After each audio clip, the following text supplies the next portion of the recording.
Stéphane vous a parlé lors du premier culte de cette année de la foi qui déplace les montagnes. Robin, lui, a parlé dimanche passé de l'Esprit du Seigneur qui nous transforme. Cela va dans le sens que nous aimerions vous partager pour cette année, ce que nous vivrons aussi dans notre semaine de jeûne et prière avec le thème « Audacieux sous la conduite de l'Esprit ». Alors l'audace, c'est braver les habitudes, aller au-delà de ce que nous avons l'habitude. C'est sortir de notre zone de confort. L'audace positive n'a pas peur des obstacles et de les affronter. Et je suis toujours, je ne sais pas si vous regardez un petit peu les réseaux sociaux, mais je suis toujours épaté de voir les défis audacieux, les challenges que les jeunes se mettent à l'heure actuelle, où j'oserais surtout pas recommander à nos jeunes de les faire, où il y en a qui sautent des falaises, vous savez, où il y a juste un trou de souris où vous pouvez passer et ils sautent des hauteurs phénoménales. Je me dis, mais comment est-ce qu'ils font ces choses-là? Je suis sûr que moi, si je me mettais à sauter à cette hauteur-là, vous êtes sûr déjà que je coulerais comme une pierre, et je ne sais pas si je ramasserais pas un rocher au passage. D'où l'importance que notre audace soit soumise, soit sous la conduite du Saint-Esprit. Et c'est important aussi que Dieu soit celui qui impulse notre audace. C'est l'Esprit qui nous remplit d'audace. Et j'avais à cœur de vous partager ce texte qui fait suite au message que j'avais donné en décembre sur le fait qu'alors que tout est perdu, Dieu restaure les années dévorées. Si vous n'avez pas entendu ce message, vous pouvez le faire encore sur notre site, enfin sur notre page YouTube, sur Internet. Et j'aimerais prendre la suite donc dans Joël au chapitre 3, et les versets 1 à 5. Joël 3, 1 à 5, et je lis dans la version second 21. Après cela, donc c'est le prophète Joël qui parle au nom du Seigneur. Après cela, je déverserai mon esprit sur tout être humain. Vos fils et vos filles prophétiseront, vos vieillards auront des rêves et vos jeunes gens des visions. Même sur les serviteurs et sur les servantes, dans ces jours-là, je déverserai mon esprit. Je ferai des prodiges dans le ciel et sur la terre, du sang, du feu et des colonnes de fumée. Le soleil se changera en ténèbres et la lune en sang avant l'arrivée du jour de l'Éternel, de ce jour grand et terrible. Alors toute personne qui fera appel au nom de l'Éternel sera sauvée. Il y aura des rescapés sur le mont Sion et à Jérusalem, comme l'a dit l'Éternel, et parmi les survivants, que l'Éternel appellera. Amen. Audacieux sous la conduite de l'Esprit. Alors, un des thèmes principaux du livre de Joël est le jour de Dieu, le jour du jugement où il jugera celles et ceux qui se sont détournés de lui et qui n'ont pas fait appel à lui pour être sauvés. Jésus revient bientôt et dans cette perspective-là, en prenant celles et ceux qui lui appartiennent. Dans ces temps d'attente, la promesse est bien là, celle du déversement de son esprit, dont nous voyons le plein accomplissement dans le livre des Actes. Vous savez, lorsque Jésus, avant de remonter au ciel, va dire à ses disciples, vous recevrez une puissance, le Saint-Esprit, et vous serez mes témoins, etc. Et il va encourager ses disciples à attendre ce déversement-là. Et Pierre, l'apôtre Pierre, lorsqu'ils vont vivre ce jour de la Pentecôte, va reprendre exactement ces paroles de Joël dans Actes 2, 17. Et le premier point que j'aimerais que nous regardions ensemble, c'est ce « je déverserai ». Ça va ?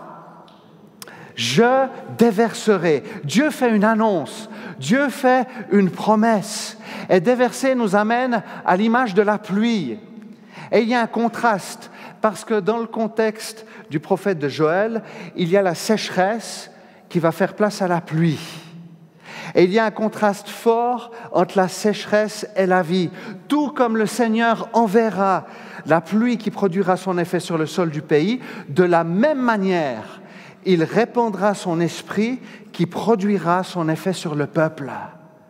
C'est-à-dire que les vies deviennent fertiles, abondantes et portent du fruit. Nos vies sont appelées à porter la vie.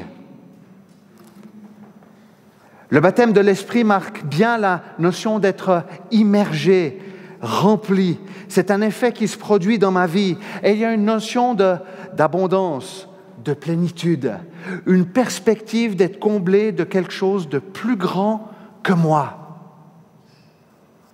Pour rappel, dans l'Ancien Testament, l'Esprit était pour les prophètes, les rois, les sacrificateurs, ainsi que pour quelques personnes que Dieu avait appelées de manière particulière. Mais ici, dans l'annonce du prophète, il y a une notion interpellante. « Je déverserai mon esprit sur toute chair. » Amen. Il ne s'agit pas de toute l'humanité, mais de tous les membres du peuple de Dieu, sans distinction de sexe, d'âge ou de condition sociale. Il y a une idée de génération. Du reste, les fils et les filles, pour qu'on reprenne bien dans le contexte du prophète Joël, désignent les membres du peuple d'Israël. Mais il parle aussi des vieillards et des jeunes gens. Saint-Esprit n'est pas réservé à une élite ou à un commando spécial, mais à tous ceux qui reconnaissent Jésus comme Sauveur et Seigneur. Le terme « toute chair » en fait implique la créature dans sa faiblesse. En hébreu, le terme de toute chair implique vraiment cette notion de faiblesse par rapport au fait que nous avons besoin de la force qui vient de Dieu.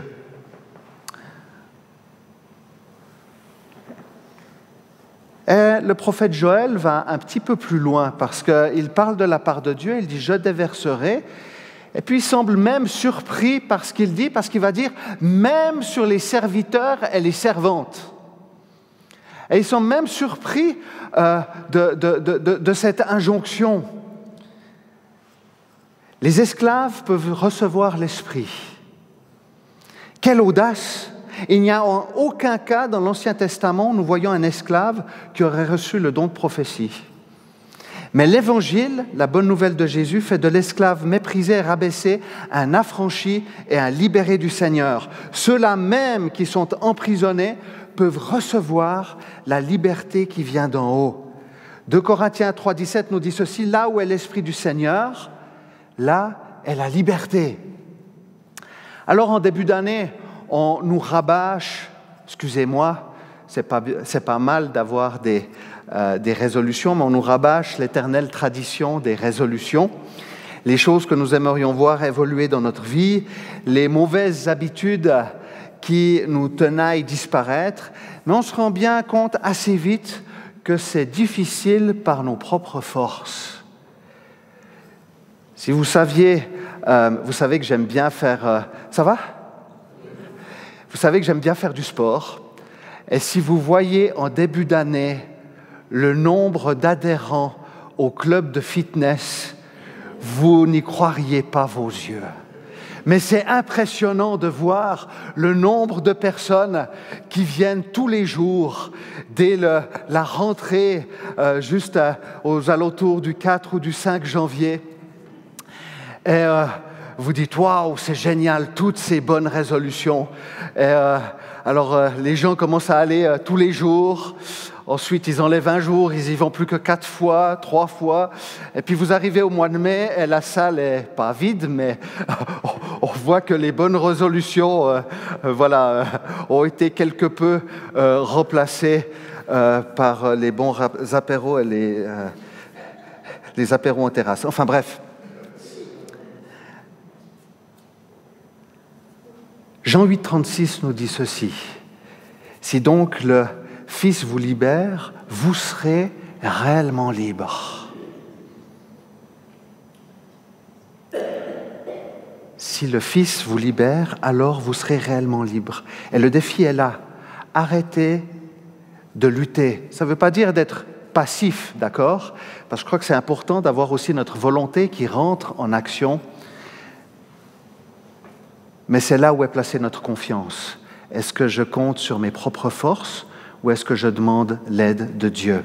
Je vous raconte juste une petite histoire. J'ai eu une fois une personne qui m'a dit « Moi, je ne crois pas trop en Dieu, je ne crois pas trop en Jésus, mais je dis « Mais alors pourquoi est-ce que vous venez me voir? Vous savez que je suis pasteur. » Puis la personne était amenée par une autre personne et puis me dit « Mais je fais des cauchemars pas possibles la nuit, où j'ai des angoisses terribles qui me tenaillent. » Et puis la personne disait « Mais voilà, je crois en Jésus, mais je ne veux pas forcément, vous comprendrez l'image, lui donner les clés de mon appartement. Mais j'aimerais que vous trouviez la paix. » Et puis, nous avons commencé à prier pour cette personne, pour qu'elle puisse trouver la paix. Je me souviendrai toujours, ça m'a marqué, pendant la prière, elle a littéralement hurlé en suppliant le Seigneur de la libérer de ses cauchemars. Et le Seigneur l'a fait. Elle lui a donné un apaisement qu'elle n'aurait jamais soupçonné parce que le Seigneur est vivant. C'est important de comprendre, frères et sœurs, que c'est Dieu qui nous active, qui nous met en mouvement. Le déversement du Saint-Esprit produit chez ceux qui le reçoivent un engagement et une application concrète, une audace et une foi renouvelée. Je déverserai, c'est une action du Seigneur. Alors gardons-nous de compter sur nos propres forces. Gardons-nous de nous attacher à des ministères ou à des hommes pour obtenir plus de puissance, la liberté ou le Saint-Esprit. Après quoi ou qui courons-nous? Comprenez-moi bien, c'est bien que des ministères et des personnes puissent prier avec nous, d'accord? C'est bien que des frères et des sœurs puissent prier avec nous, mais notre attitude de cœur, c'est important qu'elle puisse chercher ce qui vient de Dieu et pas ce qui vient des autres. Amen. C'est fondamental. Demandons à être immergés, renouvelés par le Saint-Esprit. Alors ce premier point, c'est « je déverserai ». Le deuxième, j'en ai 18. Ne vous inquiétez pas, il y en a encore 2. Il y en a 3 en tout. L'audace d'entendre. Le prophète Joël révèle que Dieu déverse son esprit et que nous recevrons des visions, des rêves et que nous pourrons prophétiser. Le sage dans les Proverbes dit « Revenez pour écouter mes reproches » dans Proverbe 23. « Je veux déverser mon esprit sur vous, je veux vous faire connaître mes paroles. » C'est intéressant de voir que le déversement est lié avec aussi l'écoute. Et puis peut-être que vous êtes en train de vous dire ce matin, mais est-ce que moi j'ai déjà entendu le Seigneur me parler? Est-ce que c'est une question que vous vous posez? Si vous confessez Jésus comme Sauveur et Seigneur de votre vie, c'est que vous avez répondu à son appel. Et j'aimerais vous encourager aussi de par là, c'est que vous avez entendu le Seigneur vous parler. Si vous reconnaissez Jésus comme votre Sauveur et Seigneur, c'est que vous avez répondu à sa voix et à son appel. Nombreuses sont les interpellations dans les Écritures où Dieu veut parler à son peuple. Le Seigneur cherche l'homme, l'être humain, pour lui communiquer sa pensée et sa volonté. Et l'être humain s'entête dans son individualisme et son orgueil en ne voulant pas entendre et en suivant ses propres désirs et ses propres pulsions. Dans le psaume 81, le psalmiste dit ceci: « Écoute mon peuple, je t'avertirai, Israël, si seulement tu m'écoutais, si seulement mon peuple m'écoutait, si seulement Israël marchait dans mes voies. » Et c'est un défi où on peut y voir l'audace à entendre la voix de Dieu au milieu des brouhahas et des multitudes de voix qui se font entendre. Écouter demande à faire la part des choses dans ce que nous entendons, à nous mettre à part pour réellement écouter. Il nous arrive à tous d'acquiescer à des paroles que nous n'avons pas tellement entendues. Et il arrive que nous ne voulions tout simplement pas écouter et entendre. Qui connaît la pensée du Seigneur? L'apôtre Paul va donner cette interpellation dans les Corinthiens. Je repensais à mon fils Liam.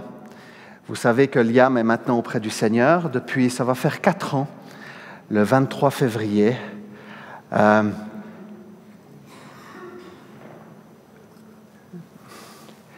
Il y a quelque chose qui m'étonnait avec mon fils Liam, c'est que vous savez qu'il était atteint d'autisme. Pour se rassurer, vous savez que pour les enfants autistes, il est très important de pouvoir se rassurer. Et tout changement était très compliqué. Et c'est vrai que lorsque nous allions à l'hôpital, on devait des fois partir du tout au tout. Il suffisait qu'il faisait 38 de température pendant 1 heure de temps et nous devions partir à l'hôpital. Et c'était vraiment un défi. Je ne vous explique pas comment. Parce que Liam ne comprenait pas, il hurlait, il était vraiment dans un état d'angoisse. Et Liam, en fait, pour se rassurer, rentrait en contact avec les gens. Alors c'était assez impressionnant de voir cela pour un enfant autiste, atteint d'autisme.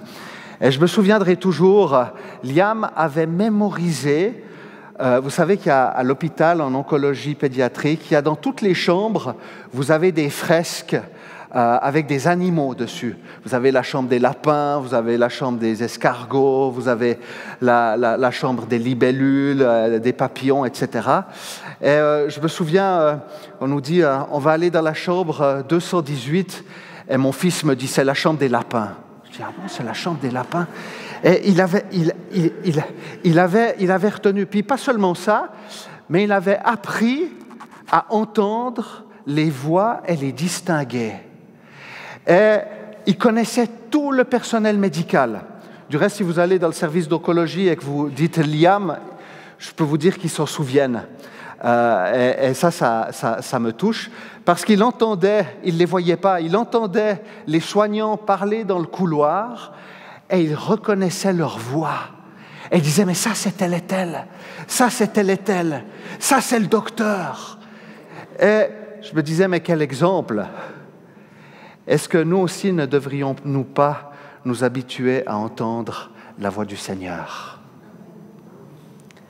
Et quoi de mieux que de nous plonger dans la parole de Dieu pour pouvoir apprendre à reconnaître la voix du Seigneur? J'ai vu trop de personnes, sous l'excuse du charismatisme, partir dans n'importe quel sens et n'importe quelle direction, avec une audace où on pourrait se poser certaines questions en fonçant tête baissée. Je crois que Dieu parle encore aujourd'hui. Amen. Je crois que nous pouvons encore recevoir des paroles qui viennent de Dieu, mais faisons preuve de sagesse. L'apôtre Paul expliquera que l'homme naturel, celui qui n'a pas été régénéré, touché par le Seigneur, n'accepte pas ce qui vient de l'Esprit de Dieu.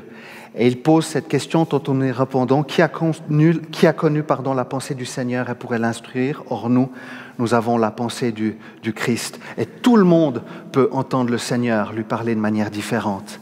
Il y a plusieurs façons de recevoir un message du Seigneur. Par des rêves, des visions, des pensées, au travers de sa parole écrite. Dieu a dit que celui qui a des oreilles entende ce que l'Esprit dit. Alors le Seigneur nous parle pour que nous comprenions sa volonté, pour nous avertir, nous encourager, nous consoler, nous fortifier, nous édifier, d'où l'appel à rechercher sa pensée.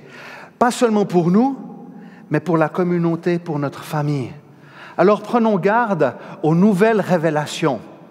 On est dans un temps aussi où on aimerait tellement que les choses bougent et tellement entendre des choses agréables. Mais la prophétie se fonde sur l'Écriture seule, qui est la parole du Seigneur révélée, à laquelle nous ne devons rien ajouter ni enlever.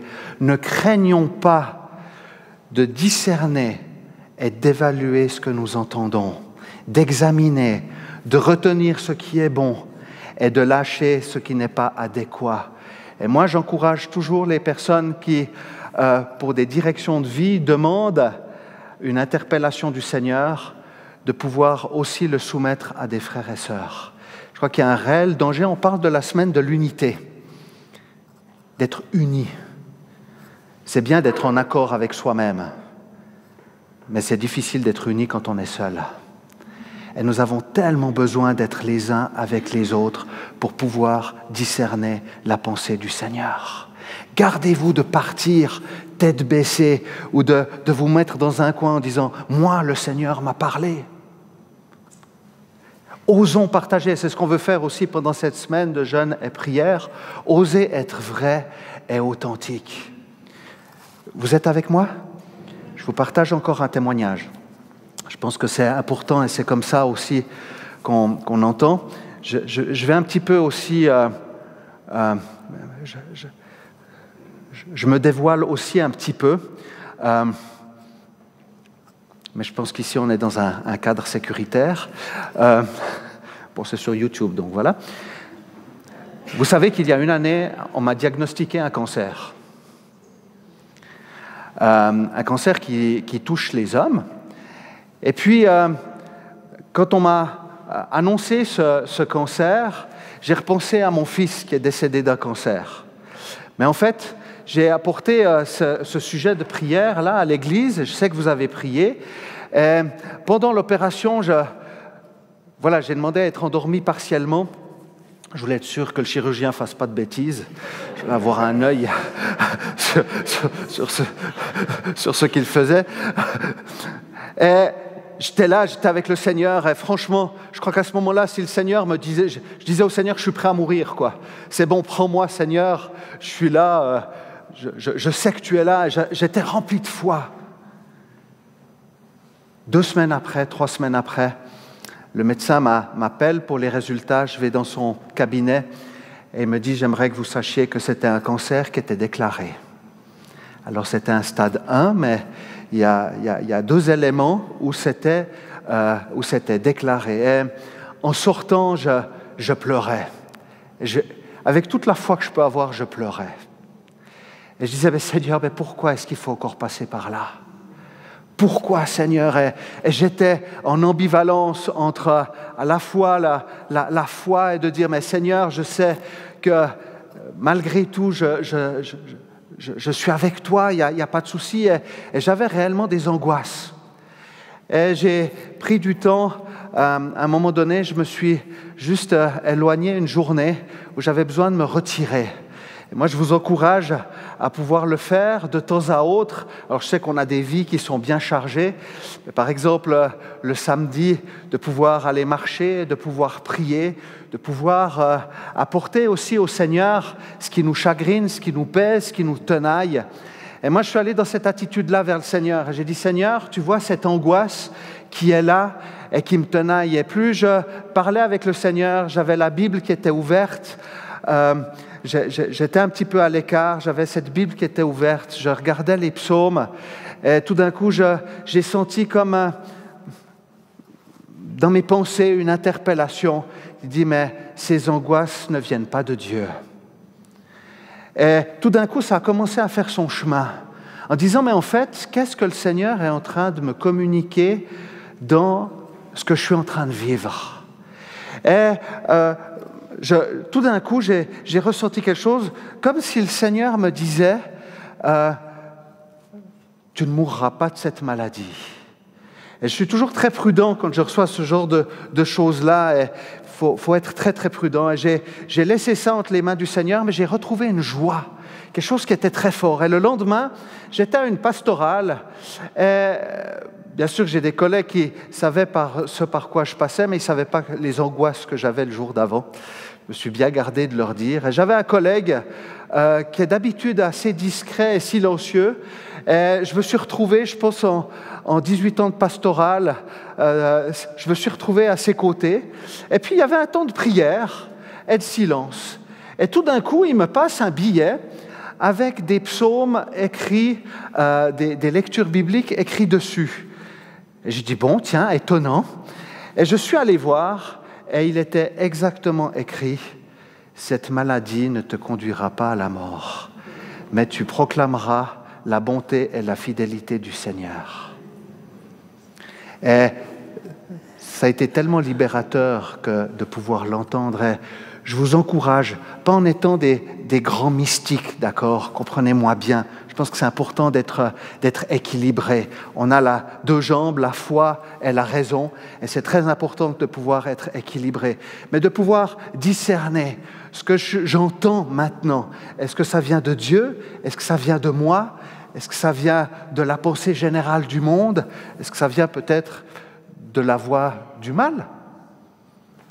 Tellement important de pouvoir discerner. La prophétie d'ordre général rappelle le passé, mais elle appuie et révèle ce que le Seigneur est en train de faire et fera.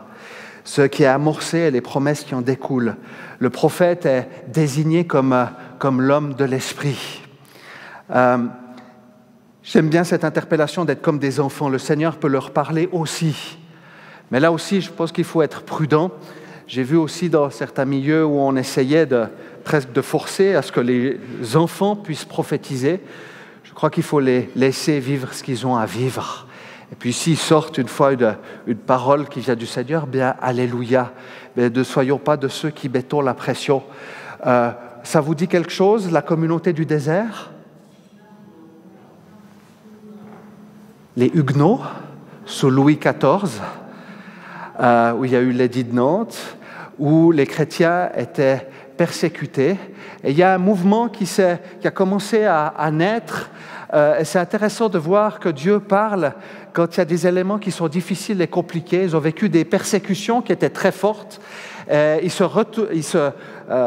recueillaient dans des lieux déserts. Ils avaient toutes sortes de stratagèmes pour pouvoir se réunir. Du reste, si vous allez dans les Cévennes, on l'a fait plusieurs fois avec les jeunes, vous pourrez voir, ils ont même sorti des mini-bibles qui cachaient dans leur manteau. Alors, il faut vraiment prendre une loupe pour pouvoir lire. Mais c'est juste impressionnant. Et il y a eu tout un mouvement de prophétie où des enfants ont commencé à prophétiser, à avertir, à encourager les gens. Et c'est intéressant de voir aussi, j'ai lu quelques articles historiques, on disait que les femmes prophétisaient beaucoup. C'était quelque chose qui était beaucoup relié aussi aux femmes, mais j'aimerais encourager les hommes. On est tous capables de recevoir et de parler, de recevoir une parole du Seigneur et de pouvoir apporter une parole de consolation, d'édification et d'encouragement. Amen.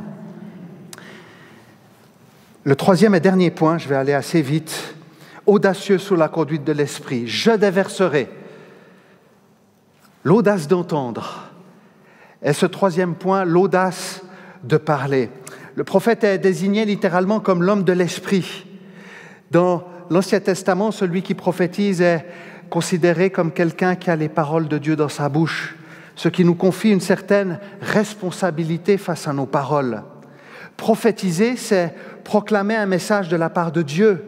Et Moïse avait ce désir dans Nombre 11, 29, si seulement tout le peuple de l'Éternel était composé de prophètes. Moïse l'a dit. Si seulement l'Éternel mettait son esprit sur eux. L'apôtre Paul encourageait tout le monde à prophétiser. Si vous pouviez tous prophétiser, rechercher l'amour, aspirer aussi aux dons spirituels, mais surtout à la prophétie. Nous sommes tous des acteurs dans l'œuvre de Dieu et pouvons potentiellement tous prophétiser. Ayons l'audace de parler de ce que nous recevons. Souvent, nous mettons la barre très haut en nous demandant pourquoi le Seigneur nous choisirait, nous, pour parler, mais se mettre à disposition de Dieu avec humilité, dans un désir à ce que les gens soient encouragés et édifiés, est une belle audace. Et j'aimerais nous encourager dans ce que nous vivons ici à l'Église à le vivre encore davantage. Parce que cette unité de l'esprit, on la voit pendant les temps de prière, de la présidence, du message, de la scène. Pour vous dire la vérité, quand je suis venu ce matin, il y avait un temps de prière en bas et de lecture de la parole. Et c'est exactement les versets du message de ce matin qui ont été lus ce matin. Et je suis arrivé et Apolline était en train de prêcher, on peut dire. C'est pas un reproche. Et j'ai dit à Apolline, arrête, tu es en train de partager le message que je vais dire ce matin. Elle était exactement en train de dire ces paroles-là, je déverserai mon esprit sur toute chair. Et on voit qu'il y a une unité de l'esprit et j'aimerais que nous puissions continuer à être encouragés dans ce sens-là, dans la simplicité et l'authenticité. Le prophète Joël annonce que précédant le jugement, le retour de Jésus, toute personne qui fera appel au nom du Seigneur sera sauvée. Je vais terminer avec ceci. Paul reprendra cela dans la lettre aux Romains. Et c'est très intéressant dans Romains 10, 13 à 15. En effet, toute personne qui fera appel au nom du Seigneur sera sauvée. Mais comment donc feront-ils appel à celui en qui ils n'ont pas cru? Et comment croiront-ils en celui dont ils n'ont pas entendu parler? Et comment entendront-ils parler de lui si personne ne l'annonce? Et comment l'annoncera-t-on si personne n'est envoyé? Comme il est écrit qu'ils sont beaux les pieds de ceux qui annoncent la paix, de ceux qui annoncent de bonnes nouvelles. Pierre, lors du baptême de l'Esprit, va annoncer l'Évangile et mettre Jésus au centre de son message. Notre vie baptisée par le Saint-Esprit annonce la vie, prêche Jésus, prophétise le message de Dieu. Parler de Jésus, c'est déjà prophétiser. Et on le voit tout au long des actes où les apôtres vont toujours mettre le Christ au centre, constamment. Et ce n'est pas si compliqué que cela. Une parole inspirée fait toute la différence. Je termine par ce petit témoignage. Ça va? Personne ne dort. Alléluia. Ou alors vous le faites bien. J'étais invité à Noël dans un contexte un petit peu particulier, avec des personnes que je ne connaissais pas. Le jour de Noël, c'était intéressant. Et puis, le matin, en me levant, je disais, mais j'aime bien placer mes journées en disant, mais Seigneur, je place cette journée devant toi. Quel est, voilà, est-ce qu'il y aura un texte ce matin?